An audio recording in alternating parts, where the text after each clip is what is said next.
Hello everyone, I'm Dr. Nico Buitenach, a postdoc at the Faculty of Law of Northwest University. It's a big honor to be able to present my work today, even though I have to do it virtually.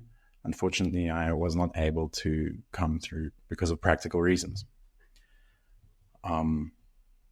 Today I will talk about new paradigms in environmental law and approach it from a legal, theoretical, sociological, philosophical angle. I hope it's interesting for at least some of you. So, get into it. Among many international environmental scholars, there is a palpable frustration with the impotence of the discipline. Despite decades of near continuous cycles of conferences of the parties, the rate of social change seems to fall bewilderingly short of what climate scientists project is required.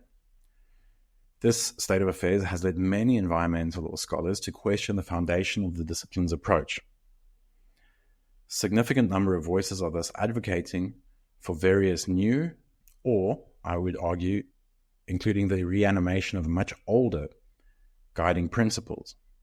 These have assumed various labels, such as Earth Systems Law, Cosmolaw, Lex Anthropoceni, and the rights of nature tendency. Despite the differences, these new environmental law paradigms also share much in common. Some of the leitmotiven that one observes include, but are not limited to, an environmental law more sensitive to the communication or irritation originating from the natural science system, a critique of anthropocentrism in the law, criticism of the Cartesian society-nature distinction, an appeal to indigenous knowledge systems, greater normative ambition, extending legal rights to non-humans, which would create new forms of legal subjectivity, and many other ideas. Secondly, apart from a few exceptions, the work of legal sociologist Niklas Luhmann has not had a profound impact on this line of scholarship, also not in ecological thinking more generally. However, I would like to argue this morning that Luhmann had theoretical insights that are well worth considering. Most of these pertain to the limits of social systems, and I would argue that while environmental lawyers are becoming increasingly aware of the limits of the planetary boundaries, the physical limits of our planet, they remain ignorant to a large extent on the limits of social systems. And in this sense, Luhmann can be very instructive. However, I do not want to use Luhmann uncritically. It must also be questioned whether his primary work on ecology, a book named Ecological Communication, can remain uncritically unchanged, the arguments in it today. Therefore, my presentation today follows along two paths. The first half would be a Luhmannian critique of environmental law and specifically the new ideas and the new paradigms in environmental law, because the current paradigm has been critiqued enough. This is a critique of the new paradigms. But in the interest of balance, the second half will turn the table on Luhmann's ecological work and ask why it hasn't been successful and whether that can be changed too, that we shouldn't just take that uncritically either. The first half, criticizing the new paradigms, which I mean in the Kuhnian sense of the word, for I think ecological or environmental law is in a crisis, and these are new nascent paradigms vying for a position. I will focus on three of their most commonly shared features. Firstly, the critique of the nature-society distinction. Secondly, the call for closer collaboration between science and law. And thirdly, the critique of legal anthropocentrism. I will show that in light of Luhmann's work, these three critiques or ideas are much easier said than done.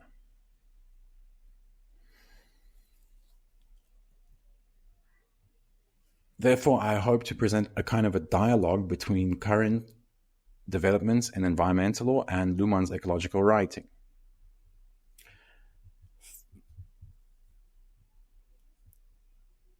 So let's start with the new paradigms and the three critiques.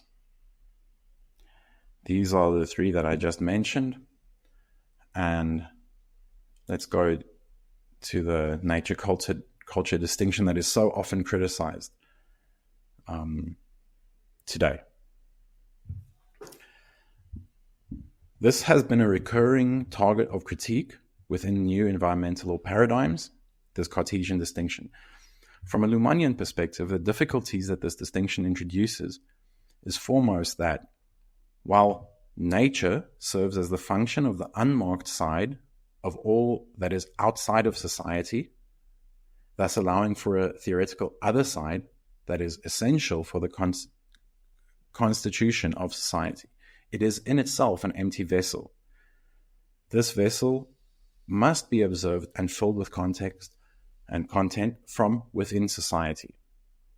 The second difficulty is illuminated in Luhmann's analysis inspired by the conceptual history method of Reinhard Koselleck of the semantic transformation that the concept of nature has undergone in the transition to modernity. In the Middle Ages, nature was understood as something that inhered to things and could be corrupted or perfected. In a mode of thinking inspired by Aristotle, everything strove or was supposed to strive for greater perfection in what we can call entelechy, or after Hegel, perhaps Geist.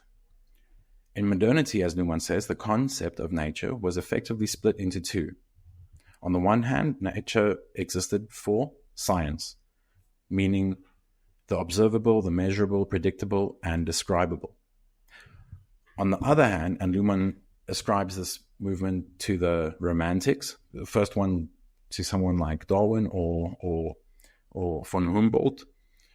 On the other hand, the other version of nature that arises from the Romantic idea, which is the nature of the safari guide, the greenwashing marketing strategist, and also the environmental lawyer. And first, I want to focus on this romantic conception of nature, and then in the next point, I will get to the scientific conception of nature.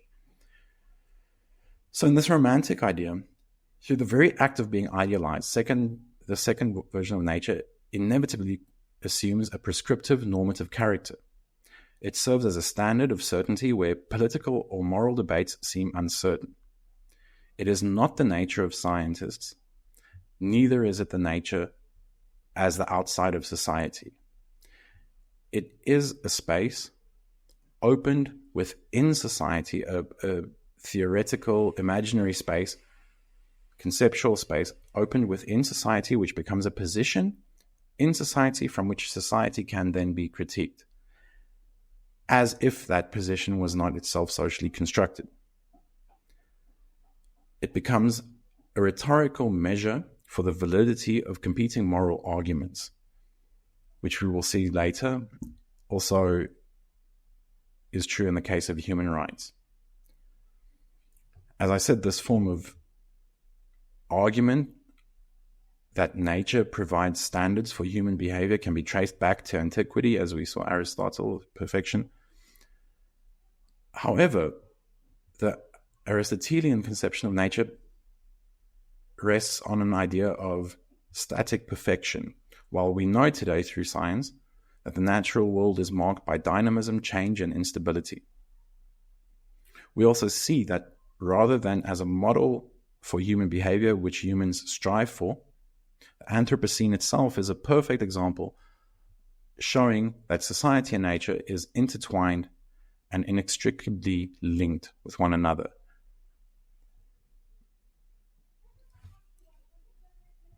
Arguing whether the ancient or modern approach to the ontological character of the society-nature distinction is preferable is to miss the very novelty of the challenge that the Anthropocene presents, namely that humanity is a geological force, and we are confronted with the paradoxes of a multitude of internal differentiations. through humanity, through society. Nature is both for and against itself. Society, as we saw with the romantic ideal, in its differentiation, is able to both expand and critique itself. These paradoxes lie within society, and we have to acknowledge that. So we see that an appeal to nature as a moral or authentic space from which to criticize society is never able to escape its position from within society. If this does not work, it creates a temptation for an appeal to nature in the first sense that I described, the empirical, scientific, Humboldtian idea of nature, or what we can now call, and what I will call from now on, the science system. The science system, rather than arguing in the form of ideal types or natural laws, points to empirical knowledge of the world and urges society to remain within reasonable limits of these. And that is what the problems of that is what I will address next.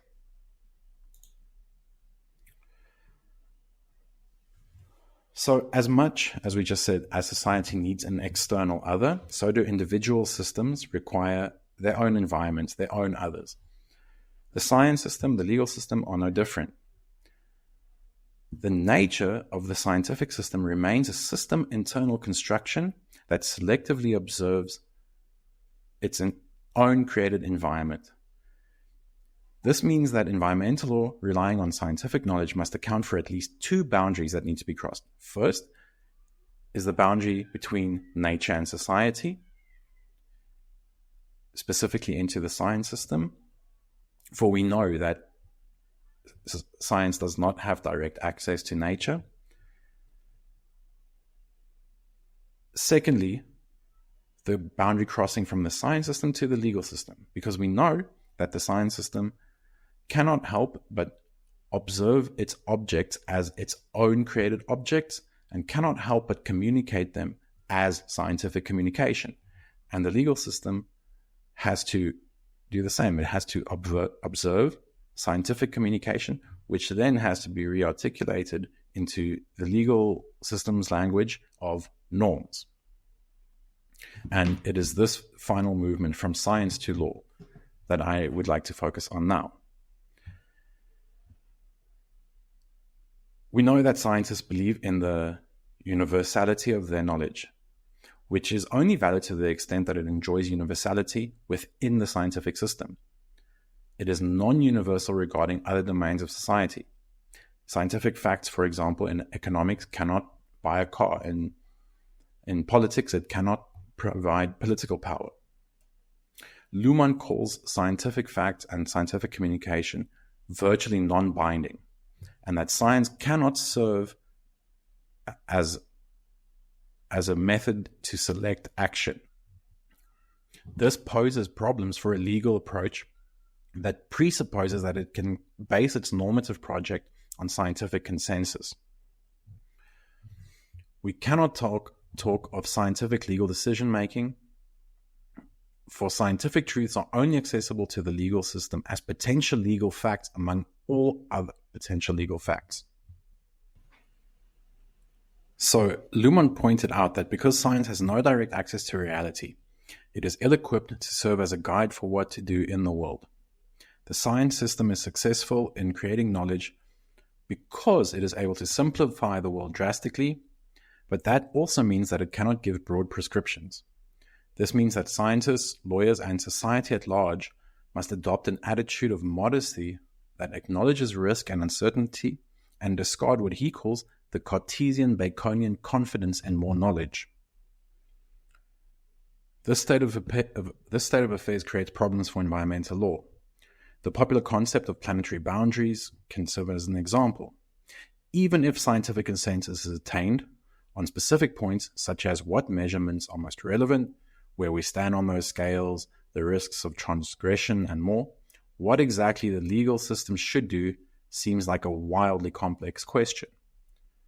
Law's normative conditional form of the if this, then that, if this transgression, then that punishment, was developed along the basis of stabilizing society's expectations of society, of itself, introducing society's environment into the legal system. In other words, an if-then based not on normativity but on scientific causality appears to me to be at the breaking point of what the legal system can process. So thus far we have been arguing that society is predominantly governed not by human action but by systems and their particular rationalities. This element is what makes systems theory a post-human one. Also, and in light of that, the next section will look at the third critique, namely that of legal anthropocentrism. So it has become very common today to read of the critique of anthropocentrism in law and environmental law. And of course, that's not misplaced entirely. It seems very apparent that the climate crisis should be explained through reference to human society's actions, which is also implicit in the term Anthropocene. However, as I've explained above in the other two paradoxes, accessing whatever the opposite of anthropocentrism is seems like no simple matter. It's true in science and law that systems cannot step outside of society. Extending rights to nature, a road undoubtedly paved with good intentions, leads us back to where we started. First argued by Stone in the 1970s and more recently, perhaps slightly outside of the legal sphere, by Bruno Latour, they would see humans stand as proxies or agents for trees, rivers, animals, etc. The problem I have, and what my question is, how can human agents divine the wishes of non-human subjects?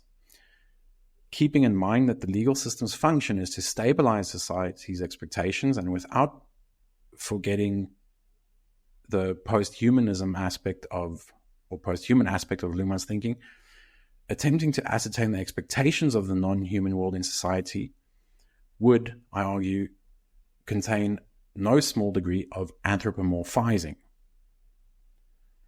One of the major offshoots of the anthropocentrism argument is the rights of nature argument, extending human rights to non-humans. Luhmann wrote an article on the three paradoxical phases of human rights, where he again traced the semantic shift in the meaning of human rights, and he identifies three generations. The first generation of human rights anchored themselves in the natural rights of man in the American and French revolutions. Two problems with this: man, of course, as we well know, but secondly, the natural rights of man. Again, who is able to ascertain these natural rights? And secondly, who can attest to their naturalness? But it solved socially the problem of social unity in an individualized modern society. The second phase, when this could no longer be kept up, was through the phase of positivization and the writing of constitutions in Europe. Rights were not natural, but granted by the state through its power, through basic norms. The third phase, where we find ourselves now, or Luhmann found himself in the 90s, was the post-World War II era, which he said that human rights found their legitimacy in the moral outrage that was caused by their transgression. Thus, through a process of what he calls symbolic inflation, human rights today function more like a moral category than it did as a legal one. I think we are finding ourselves again in a time of crisis, and perhaps we are looking at a fourth phase where we can again see a semantic shift. Arguably, extending human rights beyond the human represents all three of these phases, as in phase 1, the question of what is natural resurfaces. In phase 2, states are asked to recognize and positively enact rights again, now to non-humans. Thirdly, much of the debate rests on moral outrage. The paradox of being seemingly anti-anthropocentric by dragging non-humans into legal subjectivity seems to be forgotten to me. In the evolution of human rights through these three phases, with the final phase's emphasis on moral arguments, we also find ourselves back at the imaginary, natural so-called space from which society can be shown to be morally corrupt and unnatural.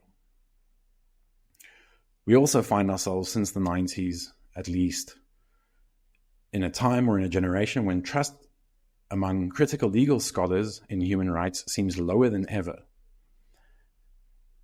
And the endeavor to set non-humans up for the same disappointments seems a real risk to me. Although this is, of course, not to argue against the greater protection of the environment, I would rather ask that this be seen as an indictment on the legal imaginary, and that I'm pleading for more innovative, more imaginative solutions to the environmental crisis rather than retreading the right discourse. So these are the three critiques on new environmental legal developments. Now for the second half, I'd like to turn it around and turn the table on Luhmann and ecological communication. I will not go deeply into the Luhmannology of this question, but rather try to extract broader critiques or principles that we can take from this that might be useful in further ecological thinking. So at least one scholar, Hannes Bergthaler, wrote that Niklas Luhmann made no significant contribution to environmentalist thought. Next sentence. He was one of the most radically ecological thinkers of the 20th century. So he wrote a book, Ecological Communication, 1985. I argue that later, more obscure writings, articles of his later in the 80s and in the 90s, for about 15 years after that came out, showed a softening in his approach to ecology, which I think is often ignored, also perhaps because it's less accessible. I also argue that the book Ecological Communication was written in 1985 in West Germany at a time when the ecological questions were nuclear power, the ozone hole, and the politics of the then very the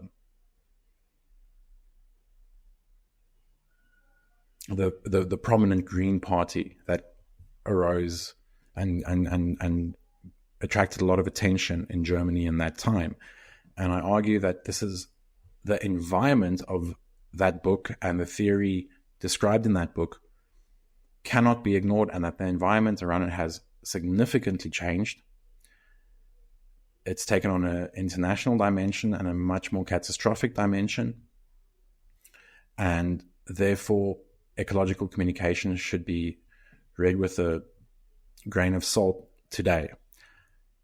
However, more importantly, why was it not received well even in Germany, even at that time? Another reason, I think, and this is perhaps more interesting, is I argue that the unenthusiastic reception of the book is found in its perhaps realistic but uninspiring disposition. And to do this, I draw on Albert Hirschman's book, The Rhetoric of Reaction. Hirschman identifies three common argumentative tropes that is found among conservatives: perversity, futility, and jeopardy. In short, the perversity thesis holds that any liberal reform of society will only achieve the opposite effect of what it has set out. For example, introducing a minimum wage to alleviate poverty will only lead to less employment and thus cause greater poverty. The futility thesis is even more straightforward. Attempts at change will achieve nothing. The final argument, namely jeopardy, holds that a proposed social reform will endanger some other social good. When scrutinizing the text of ecological communication, it is possible to see all three of these forms of argumentation present in greater or lesser extents.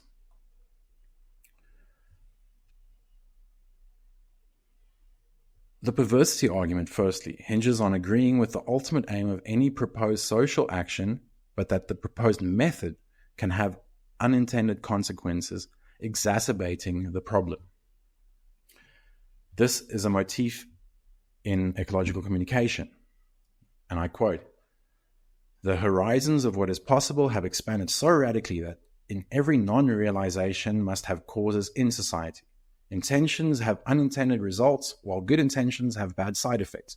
Rationality appears increasingly as perverted, and in communication inevitably encounters mistrust and rejection." The second form, futility, claims that attempts at social reform will not have negative consequences, but rather just no effect at all, that changes are shallow and cosmetic and cannot shift the underlying social structures of society. This attitude too is present in ecological communication. Although Luhmann offers the modest disclaimer in the beginning of the book that theoretical writings cannot be immediately obvious and practical, he further says, even if ecological awareness would arise in some conscious system or others, it would have properties that would be almost useless for society. Exactly because of, as we said earlier, the determining role that systems, not individuals, play in society. However, even individual systems for Luhmann appear to be useless, which is arguably the central thesis of that book.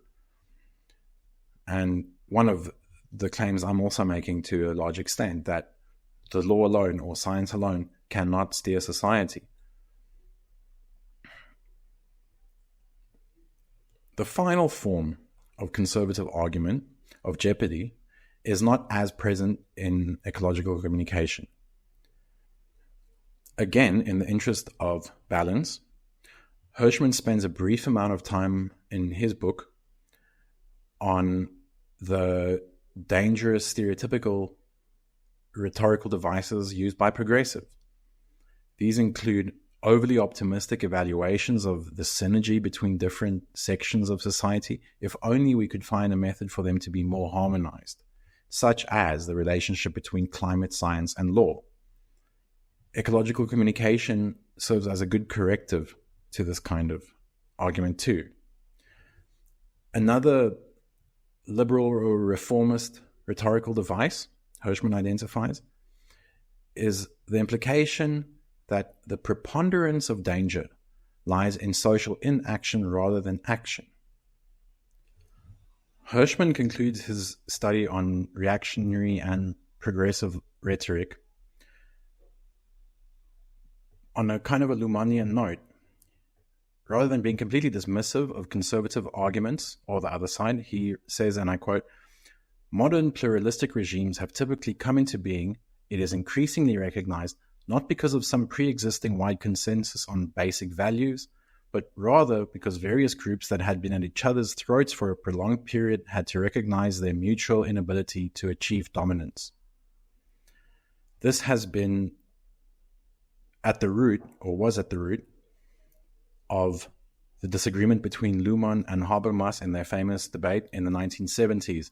Habermas arguing for social consensus and Luhmann saying that no, society proceeds on the basis of dissensus. So the lesson from this is to take that this disagreement is at the heart of social forward momentum, and that we are always stuck in what Lindblom called a muddling through the wicked problems that society itself is and society's presentation of the ecological disaster. Therefore, having had two halves and turning the tables, I'd like to remain in the middle in conclusion, arguing that we need, of course, to change environmental law to address the climate change, but we also need counter voices for any meaningful progress to be made in the end. We need the devil's advocate. Thank you very much for listening to my presentation, and I look forward to your questions. Thank you.